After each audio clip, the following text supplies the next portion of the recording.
स्वागत है बच्चों आपका हमारे इस वीडियो में हम हिंदी के पेपर की आंसर के देखेंगे, यानी कि आपने हिंदी के पेपर में कितने क्वेश्चन सही करे हैं और कितने क्वेश्चन गलत करे हैं। बच्चों बने रहिए आप हमारे साथ इस वीडियो में एंड तक। शुरू करते हैं हम अपनी वीडियो। बच्चों यदि कोई बच्चा हमारे चैनल पर नया है तो हमारे चैनल को सब्सक्राइब कर लें, लाइक कर लें और अपने दोस्तों के पास शेयर कर दें। चलो बच्चों हम चलते हैं अपने पेपर के ऊपर। पहले हमारे पास सामान्य निर्देश दिए गए, ये तो आपने पढ़ लिए होंगे बच्चों। हमारे क्वेश्चन नंबर 1, निम्नलिखित वस्तुनिष्ठ प्रश्नों के उत्तर अपनी उत्तर पुस्तिका में लिखिए। सबसे पहले क्वेश्चन है, रशिया शब्द में प्रयुक्त प्रत्यय है। इसका आंसर बच्चों बे है। पहला आंसर इया। गुण स्वर संधि का सही उदाहरण है। इसमें आंसर है आपका बच्चों ए, रमेश। उत्साह कविता में कवि है। बच्चों हमारी उत्साह कविता के कवि हैं सूर्यकांत त्रिपाठी निराला। इसका आंसर बे सही हो जाएगा बच्चों। राम लक्ष्मण परशुराम संवाद की भाषा है। राम लक्ष्मण परशुराम संवाद की भाषा अवधी है बच्चों, और इस क्वेश्चन का आंसर दे हो जाएगा। गोपियों के भ्रमर के बहाने किस पर व्यंग बाण छोड़ा है। बच्चों गोपियों ने भ्रमर के बहाने उद्धव पर व्यंग बाण छोड़ा है। हमारा आंसर ए बिल्कुल सही हो जाएगा। चलो चलते हैं बच्चों हम अपने छठे क्वेश्चन के ऊपर। हमारा छठा क्वेश्चन है, नागार्जुन का जन्म हुआ था। बच्चों नागार्जुन का जन्म कहाँ पर हुआ था। नागार्जुन का जन्म हुआ था बिहार में। हमारा सातवां क्वेश्चन है, कैप्टन किसका नाम था। बच्चों कैप्टन नाम था चश्मे वाले का, पान वाले का, हालदार साहब का और नेताजी का। बच्चों कैप्टन नाम था चश्मे वाले का। हमारा आंसर ए बिल्कुल सही है। इसके बाद चलते हैं हम अपने आठवें क्वेश्चन के ऊपर। हमारा आठवां क्वेश्चन है, लखनवी अंदाज व्यंग के लेखक हैं। हमारा आठवें का आंसर है ए, यशपाल। चलते हैं हम अपने नवे क्वेश्चन के ऊपर। बाल गोविंद मंगत पाठ की, सॉरी बच्चों यहाँ पर लिखा हुआ है बाल गोविंद भगत पाठ की विधा है। बच्चों इसका आंसर है से, रेखा चित्र संस्कृति का परिणाम है। सभ्यता। बच्चों हमारा आंसर बे बिल्कुल सही है। हम चलते हैं अपने 11वें क्वेश्चन के ऊपर। हमारा 11वां क्वेश्चन है बच्चों, हमारे समाज में नाक प्रतीक है। यानी कि नाक किसका प्रतीक है। बच्चों हमारे समाज में नाक इज्जत का प्रतीक है, इसलिए हमारा आंसर से हो जाएगा, जो कि बिल्कुल राइट है। बच्चों आप अपने क्वेश्चनों को टिक लगाते जाइएगा। हम लास्ट में देखेंगे कि आपने कितने क्वेश्चन सही किए हैं और कितने गलत किए हैं। हम यहीं पर देख लेंगे कि आप कितने नंबर ला सकते हैं अपने पेपर में। चलो हम चलते हैं अपने 12वें क्वेश्चन के ऊपर, जो कि है हिंदी का पहला आंचलिक उपन्यास माना जाता है। हिंदी का पहला आंचलिक उपन्यास माना जाता है देहाती दुनिया को। बच्चों यहाँ पर हमारा आंसर बे बिल्कुल सही हो जाएगा। चलो चलते हैं बच्चों हम अपने दूसरे क्वेश्चन के ऊपर। दूसरे क्वेश्चन पर जाने से पहले आपने कितने आंसर सही किए हैं इन क्वेश्चनों में से आप हमें कमेंट में बताइए। चलो चलते हैं हम अपने अगले क्वेश्चन के ऊपर। हमारे क्वेश्चन नंबर 2, रिक्त स्थानों की पूर्ति कीजिए, जो कि हमारी व्याकरण से क्वेश्चन दिए गए हैं। यहाँ पर पहला क्वेश्चन है, किसी भाव अवस्था गुण अथवा दशा के नाम को क्या कहते हैं। किसी भाव अवस्था गुण अथवा दशा के नाम को भाववाचक संज्ञा कहते हैं। बच्चों यहाँ पर आप भाववाचक भर सकते हैं, बिल्कुल सही आंसर है। चलते हैं आप दूसरे क्वेश्चन के ऊपर।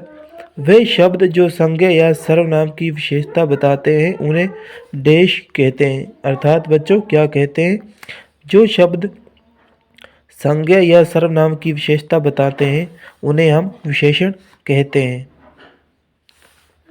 क्वेश्चन नंबर 3 है हमारे सामने, वे क्रियाएं जिनके साथ कर्म प्रयुक्त नहीं होता उसे क्या कहते हैं, उसे हम अकर्मक क्रिया कहते हैं।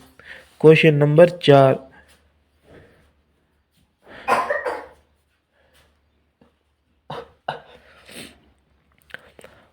वे डैश शब्द जो दो शब्दों, वाक्यांशों या वाक्यों को जोड़ते हैं उन्हें समुच्चय बोधक अवयव कहते हैं, अर्थात अभिकारी।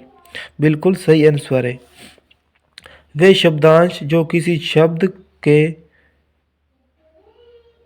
डैश में लगाकर नए अर्थ का बोध करवाते हैं उन्हें प्रत्यय कहते हैं, अर्थात अंत में लगाकर। यहाँ पर आपका आंसर अंत, यहाँ खाली स्थान में अंत आएगा। हिंदी में उपसर्ग प्रकार होते हैं, अर्थात कितने प्रकार होते हैं हिंदी में उपसर्ग के। हिंदी में उपसर्ग के 2 प्रकार होते हैं, अर्थात आपका आंसर 2 है। जिन जिन बच्चों ने यहाँ पर आंसर 2 दिया है वे कमेंट में हमें बताएं, अर्थात आपने कितने क्वेश्चन नंबर 2 में से आंसर सही करे हैं वे हमें कमेंट में बताइए। चलो चलते हैं बच्चों अपने तीसरे क्वेश्चन के ऊपर। निम्नलिखित पठित गद्यांश को पढ़कर दिए गए प्रश्नों के उत्तर अपनी उत्तर पुस्तिका में लिखिए। अर्थात यहाँ पर आपका एक क्वेश्चन 1 नंबर का है। यहाँ पर आपको दिए गए क्वेश्चनों के आंसर इस पैराग्राफ में से छांटने हैं और बताने हैं। यहाँ पर हमारा क्वेश्चन नंबर 1, प्रस्तुत गद्यांश का उचित शीर्षक लिखिए। अर्थात बच्चों इस पूरे पैराग्राफ में शीर्षक जो कि मेन बात है, जो कि इसका उचित नाम होना चाहिए, वे हमें इस क्वेश्चन नंबर 1 में बताना है। हमारा यानी वर्तमान में राष्ट्र को शारीरिक दृष्टि से मजबूत, निर्भय तथा ऐसे नवयुवकों की आवश्यकता है जो अपने आप में अपनी शक्ति में विश्वास करते हों। अर्थात यहाँ पर हमारा शीर्षक हो जाएगा युवा शक्ति।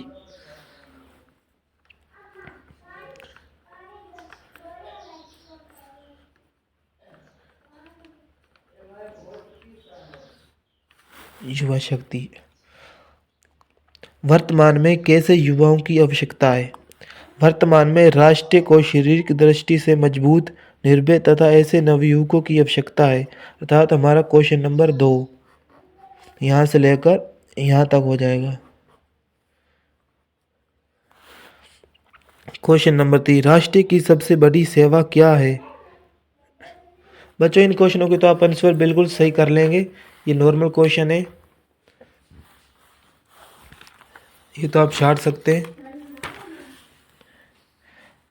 हमारे पर क्वेश्चन नंबर 4, निम्नलिखित अपठित पदांश को पढ़कर दिए गए प्रश्नों के उचित उत्तर अपनी उत्तर पुस्तिका में लिखिए।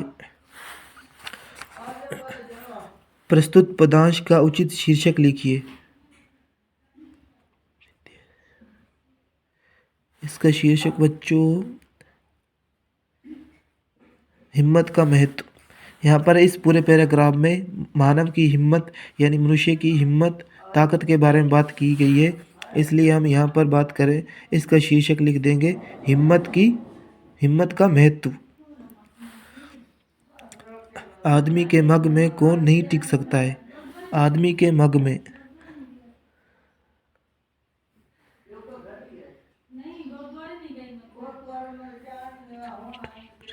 जब नर पर्वत के जाते पांव उखड़।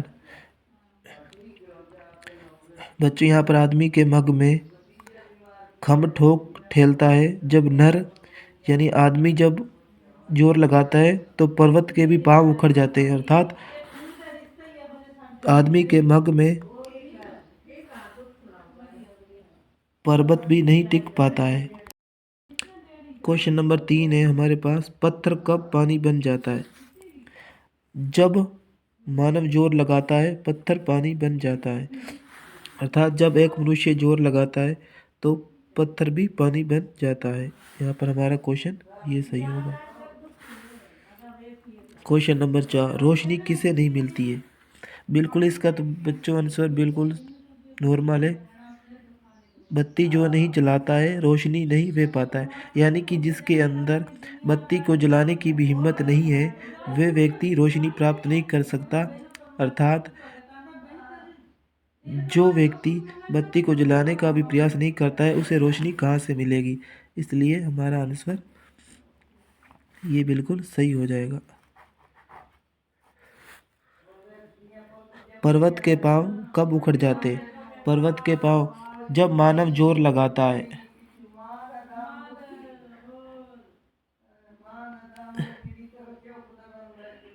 जब आदमी मग में ठोक ठेलता है, यानी कि जब एक मानव जोर लगाता है तो पर्वत के पांव उखड़ जाते हैं। मेहंदी के बीच क्या छिपा है? मेहंदी में जैसे लाली हो वर्तिका बीच उजियाली हो, यानी कि मेहंदी के बीच लाली है। इसका आंसर लाली हो जाएगा।